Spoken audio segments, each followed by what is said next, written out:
तुम समझते हो सब कुछ है इंसान का, हम समझते हैं सब कुछ है भगवान का।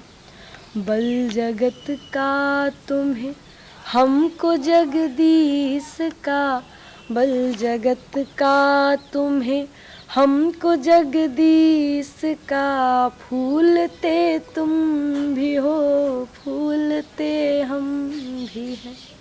देह हम भी नहीं, देह तुम भी नहीं, देह में हम भी हैं, देह में तुम भी हो।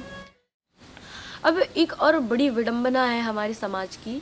जैसे ही हम आत्मा और परमात्मा की बात सुनते हैं तो मुझसे बड़ा दूर दूर भागने लगते हैं। पता नहीं क्यों, पर इस विषय में हमारे अंदर थोड़ा सा डर है इस विषय को जानने के लिए। तो देखिए, जब तक आप डर से डरोगे, डर आपको तब तक और अधिक डराएगा।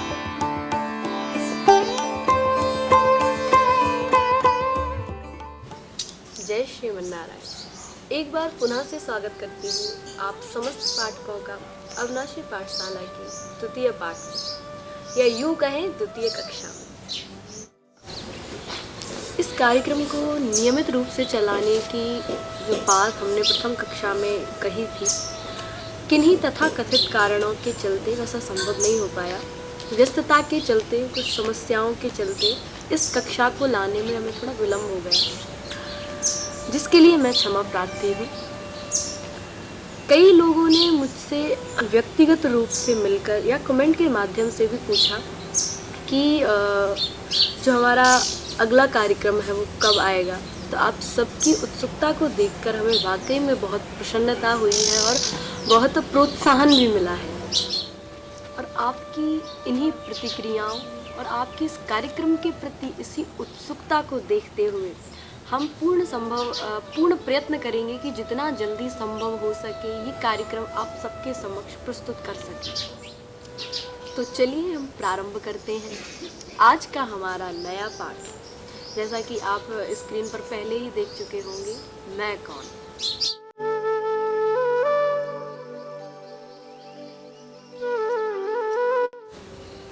प्रत्येक जीव के जीवन से संबंध रखने वाले इस सबसे महत्वपूर्ण प्रश्न का उत्तर मैं अपने महाराज जी के शब्दों में आप सबके समक्ष रख रही हूँ।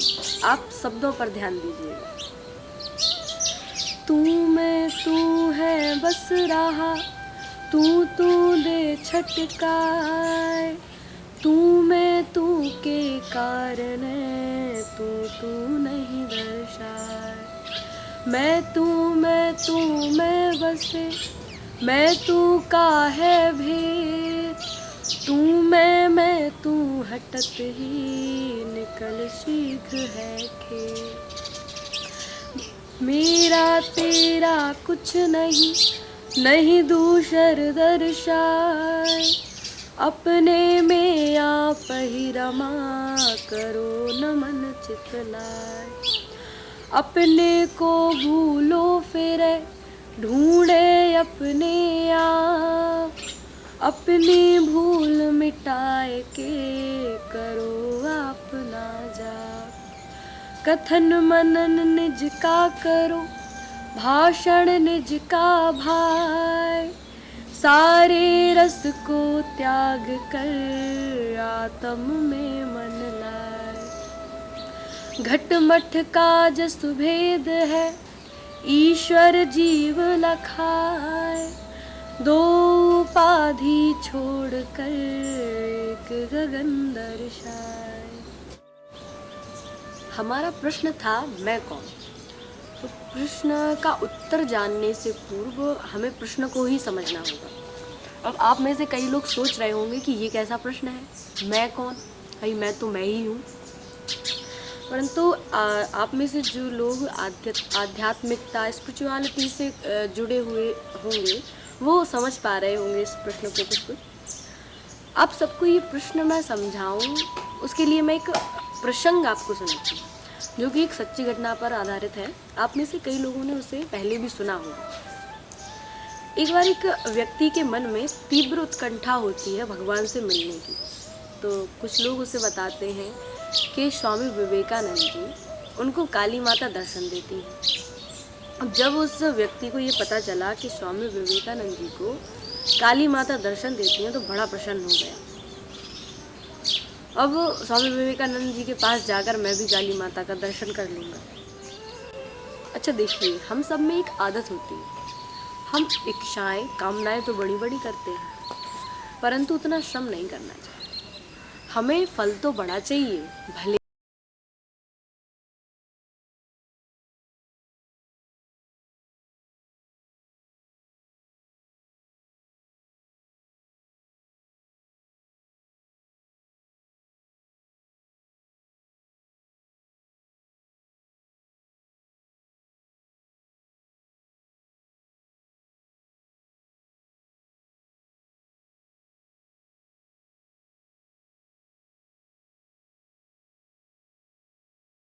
होनी चाहिए। आपके कार्य भी उस फल को प्राप्त करने के योग्य होने चाहिए।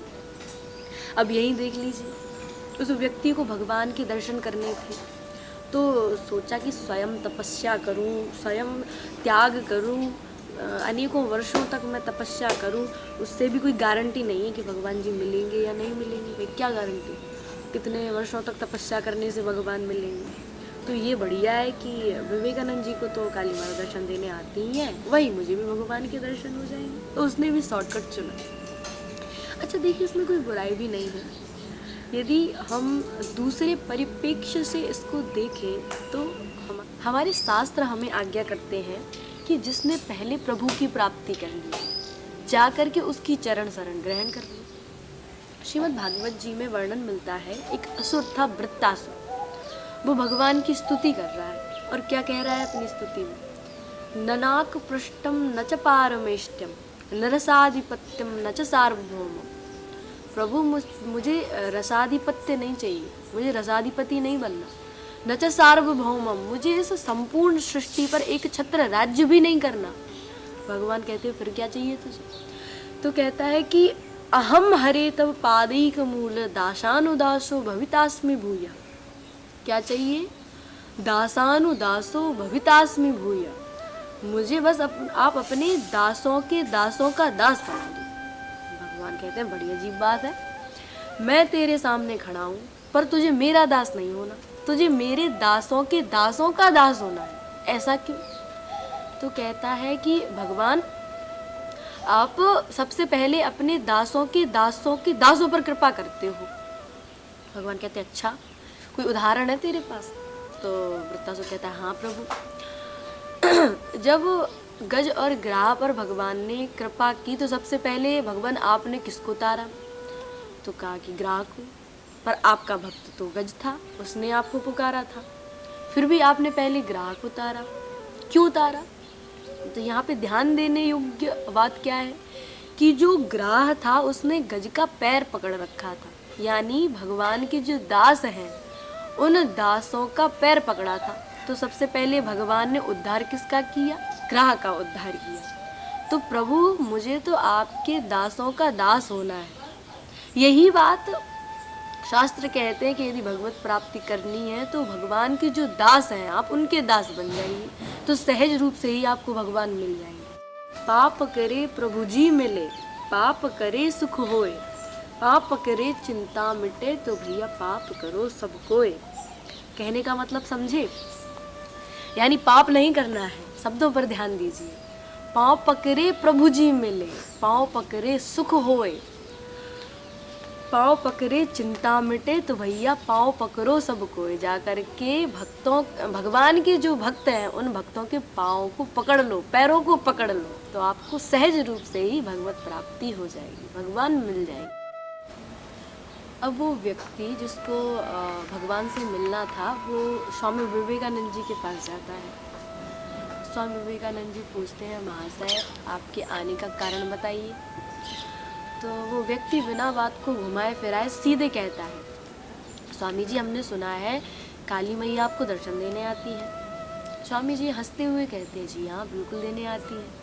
अच्छा तो क्या अब भी देने आती है? स्वामी जी कहते हैं हाँ अब भी देने आती है। अब तो वो व्यक्ति बड़ा प्रसन्न हो गया कि अब तो मुझे भी काली मैया के दर्शन हो जाएंगे।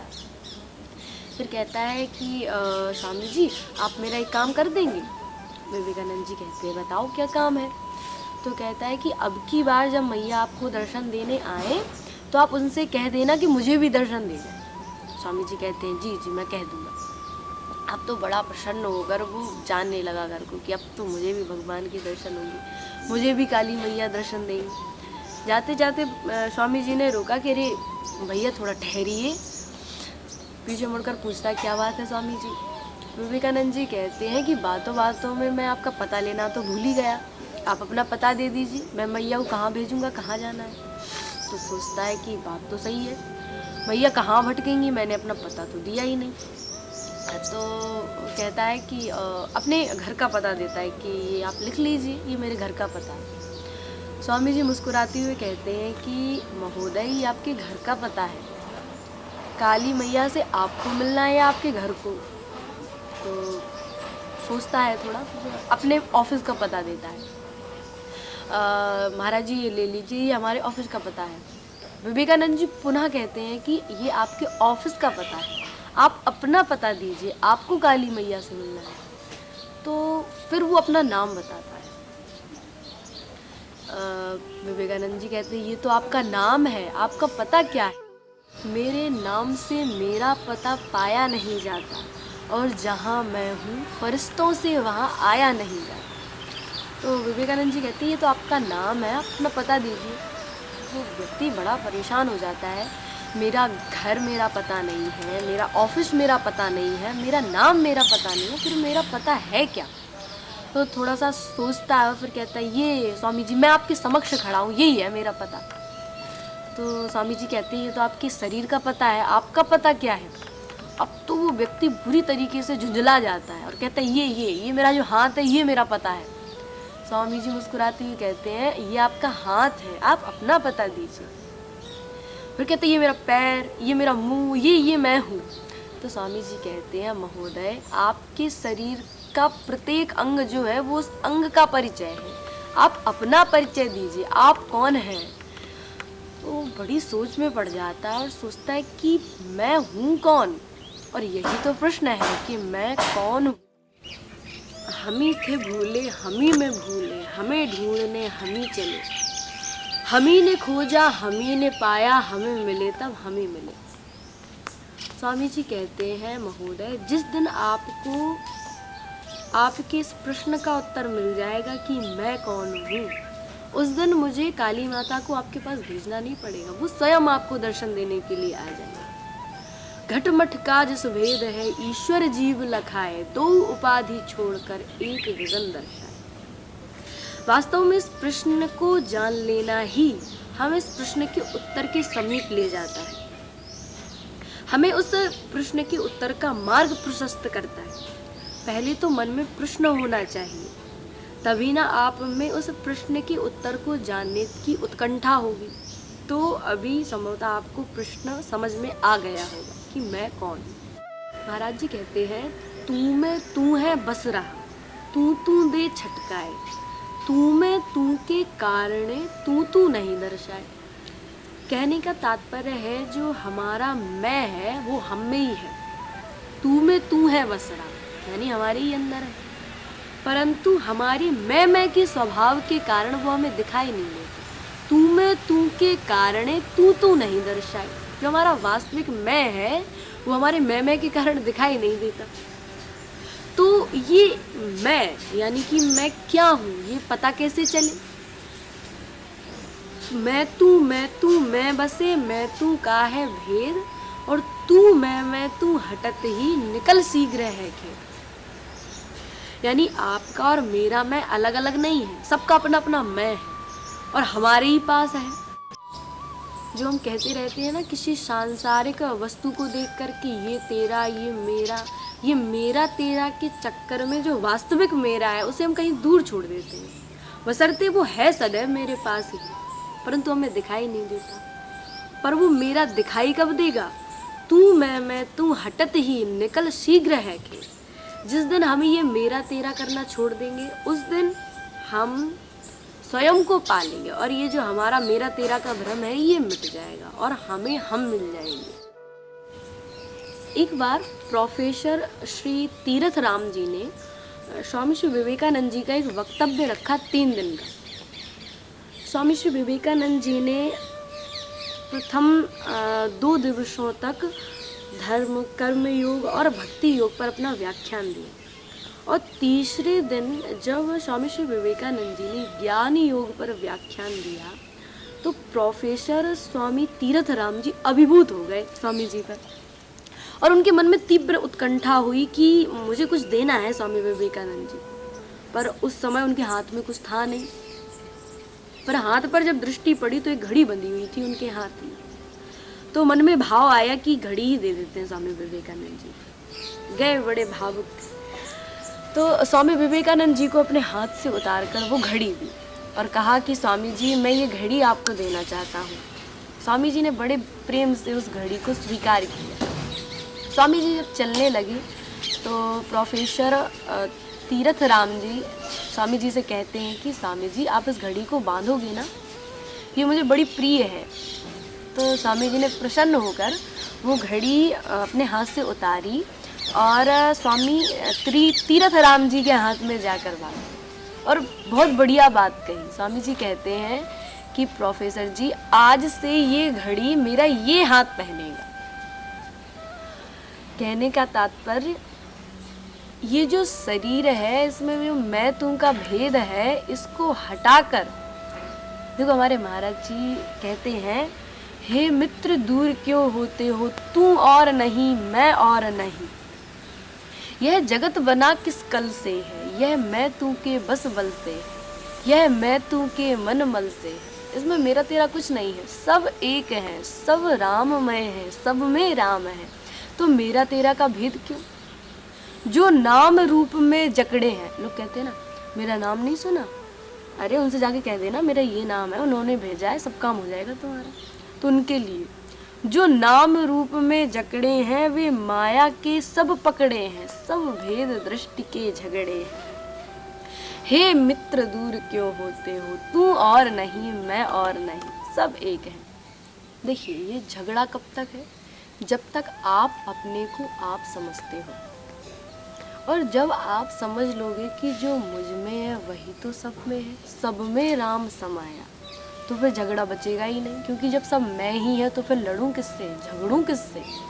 परंतु जब तक ये ज्ञात नहीं हुआ तब तक क्या स्थिति रहती है हमारी, जब अहम भाव ये उठता है, कौन सा अहम भाव, मैं होने का, ये मैं हूँ, ये मेरा है, जब अहम भाव ये उठता है तब आत्म तत्व से हटता है। ज्यों ही ये मैं मेरे का भाव उठा तब आत्म तत्व से हटता है, तब उतनी ही दूर चले जाते हैं हम स्वयं से। सब द्वंद्व जगत में बढ़ता है और हम आपस में झगड़ने लगते, नहीं ये तेरा नहीं है, ये मेरा है, ये मेरा नहीं है, ये तेरा है। तो ये सब झगड़े कब होते हैं, जब आपस में द्वंद्व बढ़ता। देखो भैया वास्तविकता में जियो, सत्य को समझो, ये मेरा तेरा कब तक, जब तक ये शरीर है ना, उसके बाद क्या।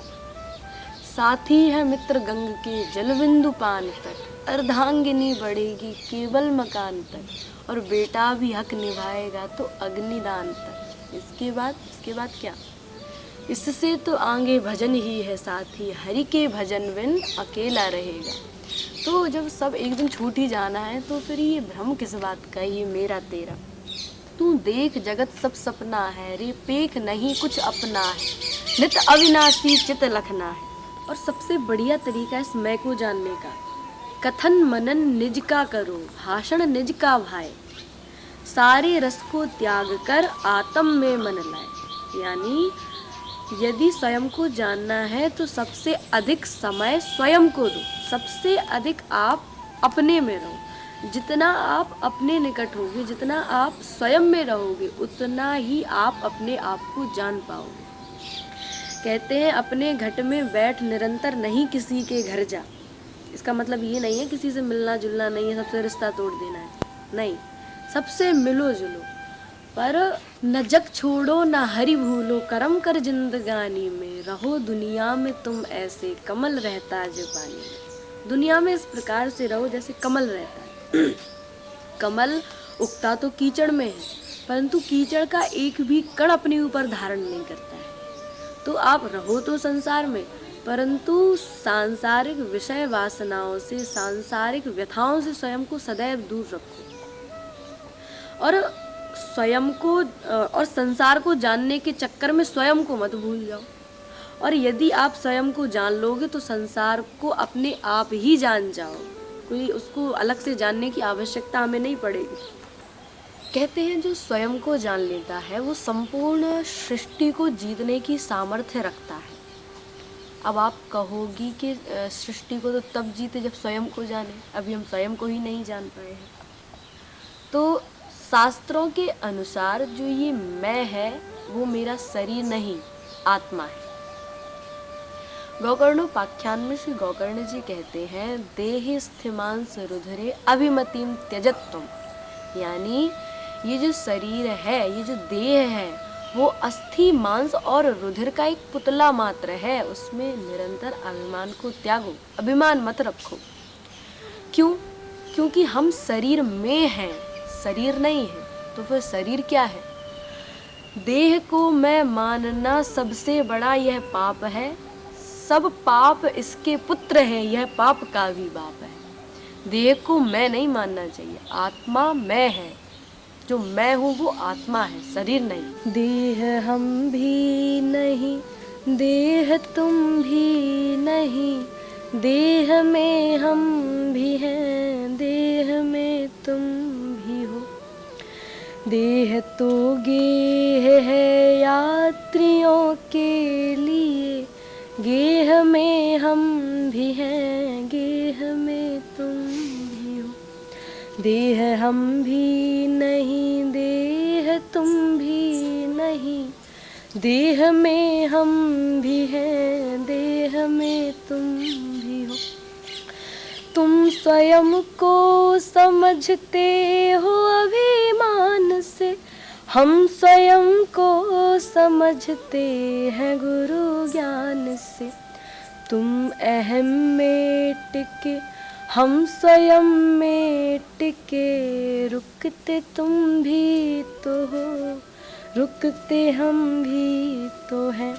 देह हम भी नहीं, देह तुम भी नहीं, देह में हम भी हैं, देह में तुम भी हो। तुमको दुर्जन मिले, हमको सज्जन मिले, तुम विषयी बने, हम विरागी बने। चाम से तुम जुड़े, राम से हम जुड़े, नेह में तुम भी हो, नेह में हम भी हैं। देह हम भी नहीं, देह तुम भी नहीं, देह में हम भी हैं, देह में तुम भी हो। तुम समझते हो सब कुछ है इंसान का, हम समझते हैं सब कुछ है भगवान का।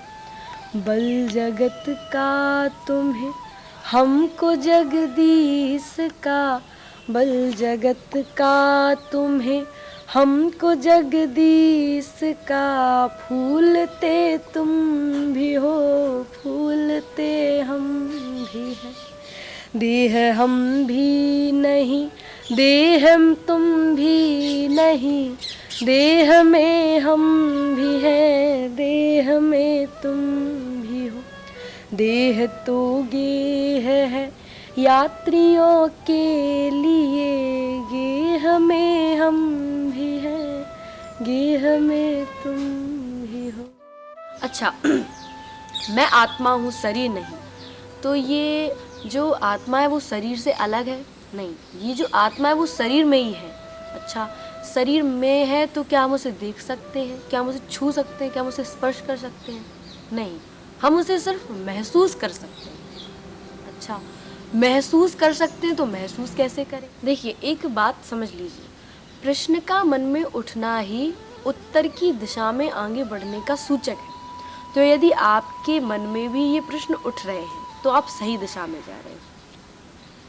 अब एक और बड़ी विडंबना है हमारे समाज की जैसे ही हम आत्मा और परमात्मा की बात सुनते हैं तो मुझसे बड़ा दूर दूर भागने लगते हैं। पता नहीं क्यों, पर इस विषय में हमारे अंदर थोड़ा सा डर है। देखो, हम डर से जितना डरेंगे, डर हमें उतना ही अधिक डराएगा। तो डर हमें डराए उससे पूर्व हम उस डर को ही जान लेते हैं ना। हम सोचते हैं कि आत्मा परमात्मा के विषय में जानना ये कार्य तो संतों का, योगियों का, ज्ञानियों का है, हम क्यों जाने। यदि स्वयं को जानना है तो आपको आत्मा को जानना ही होगा। अच्छा, आत्मा क्या है? आत्मा परमात्मा का ही तो एक अंश है।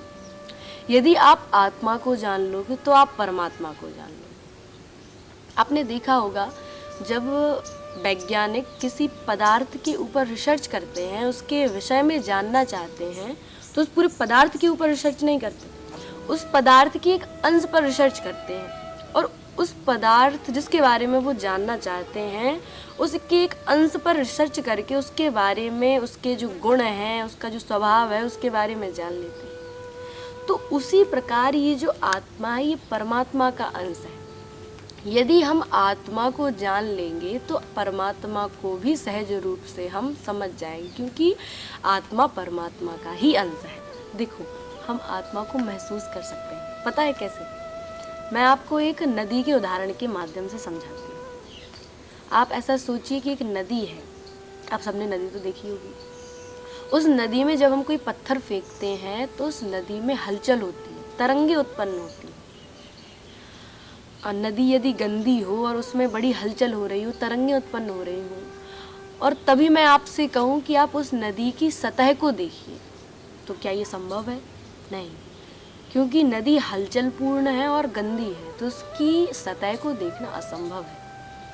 तो आप कहोगे कि इस नदी से हमारे आत्मा का क्या संबंध है? अब आप समझिए, जब हम किसी वस्तु को देखते हैं अपनी इंद्रियों के द्वारा, तो वो इंद्रियां उन वस्तुओं का चित्रण करके हमारे मन के पास संकेत पहुंचाती है। मन में जब क्षोभ उत्पन्न होता है तो वो मन वो संकेत बुद्धि तक पहुंचाता है और बुद्धि निर्णय लेती है। बुद्धि निर्णय के द्वारा पुनः वो जो उसका निर्णय है वो मन तक पहुंचाता है और मन इंद्रियों तक। तो क्या जो हमारी आत्मा है वो मन है या इंद्रियां हैं या फिर बुद्धि है? तो उत्तर है, ना ही हमारी आत्मा मन है, ना ही हमारी आत्मा बुद्धि है और ना ही इंद्रिय। तो फिर आत्मा क्या है? प्रश्न वहीं का वहीं। अब फिर से वहीं आते हैं अपने नदी वाले उदाहरण पर। यदि हमें उस गंदी नदी में, हलचल पूर्ण नदी में, उस नदी की सतह को देखना है तो हमें क्या करना होगा? हमें सबसे पहले नदी को साफ करना होगा, उसमें जो गंदगी है उसको हटाना होगा और नदी के जल को शांत होने की प्रतीक्षा करनी होगी। जब नदी का जल शांत हो जाएगा और गंदी नदी साफ हो जाएगी तो हम उस नदी की सतह को बड़ी सहजता से देख पाएंगे। ठीक उसी प्रकार बंधुओं, जो हमारी आत्मा है वो मन, बुद्धि और इंद्रियों का आधार है। जब तक हमारी इंद्रियां मन के पास संकेत पहुंचाती रहेंगी, क्षोभ उत्पन्न करती रहेंगी, तरंगे उत्पन्न करती रहेंगी, तो हमारा मन शांत नहीं होगा। और काम, क्रोध, लोभ, मोह जनित जो विकार हैं, जो गंदगी है, जो कचड़ा है, जब तक वो हमारे मन में होगा तो दो चीजें, इंद्रियों के द्वारा पहुंचाए गए संकेतों से जो क्षोभ उत्पन्न हुआ, जो धाराएं, जो तरंगे उत्पन्न हुई, उनसे जो हलचल हुई, जब तक वो मन में है, और काम, क्रोध रूपी जो विकार मन में है, जब तक वो शांत नहीं होंगे, वो नष्ट नहीं होंगे, तब तक हम अपनी आत्मा को नहीं देख पाएंगे।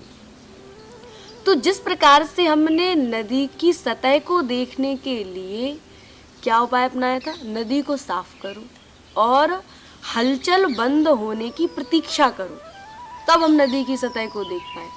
उसी प्रकार यदि हमें आत्मा को महसूस करना है, उसको जानना है, तो सबसे पहले हमें अपने मन को शांत करना होगा, अपनी इंद्रियों को शांत करना होगा कि इंद्रियों से कोई भी क्षोभ मन तक ना पहुंचे, जिससे मन शांत रहे। और मन में पहले से जो विकार, काम, क्रोध, लोभ, मोह, ये जो कचड़ा पड़ा हुआ है, उसको साफ करना हो। जिस दिन ये कार्य हो जाएगा उस दिन हम अपनी आत्मा को महसूस कर लेंगे, आत्मा को समझ लेंगे। देखिए, ये बोलने में जितना आसान है, करने में बहुत ज़्यादा कठिन है, परंतु असंभव नहीं है। अभी तक तो हमें पता ही नहीं था कि हम आत्मा को जानेंगे कैसे, आत्मा है क्या, मैं कौन हूँ। अब कम से कम हमें पता तो चला कि हम जान कैसे सकते हैं। थोड़ा आगे तो बढ़े उस विषय में। अब आगे बढ़े हैं तो एक दिन हमारे मन में ये उत्पन्न भी होगी उत्कंठा कि हम इस कार्य को भी करें। तो जिस दिन हम उस कार्य को करने में आगे बढ़ेंगे तो प्रभु की कृपा से निश्चित रूप से ये कार्य सफलता को प्राप्त होगा। देखिए, आज का हमारा विषय था कि मैं कौन, मैं को जानना। तो उसके विषय में हमने चर्चा की। अब इस मैं की प्राप्ति कैसे हो, वो एक अलग विषय है जिसके ऊपर हम एक अलग कक्षा में विस्तृत चर्चा करेंगे। परंतु मैं आपको थोड़ा सा क्लू दिए दे रही हूँ। मैं कौन, इसको बहुत अच्छे से श्रीमद् भागवत महापुराण में बहुत अच्छे से, क्या सबसे अच्छे से भगवान स्वयं समझा रहे हैं श्रीमद् भागवत महापुराण के कपिलोपाख्यान में अष्टांग योग के वर्णन के द्वारा। तो मैं पूर्ण प्रयास करूंगी कि अष्टांग योग पर भी एक विस्तृत चर्चा की कक्षा आप सबके सामने पेश करूं। देखो, सब में खुद को खोकर मैं को पाना ये बहुत कठिन काम है, पर जीना इसी का नाम है। तो आशा है आज का हमारा विषय मैं कौन, इसके विषय में मैं आपको थोड़ा बहुत समझाने में सफल रही हूँ। आपको मैं अगली कक्षा के विषय में भी थोड़ी जानकारी दिए देती हूँ। आज का हमारा विषय था मैं कौन। अगली कक्षा का जो हमारा विषय है वो रहेगा मेरा उद्देश्य क्या।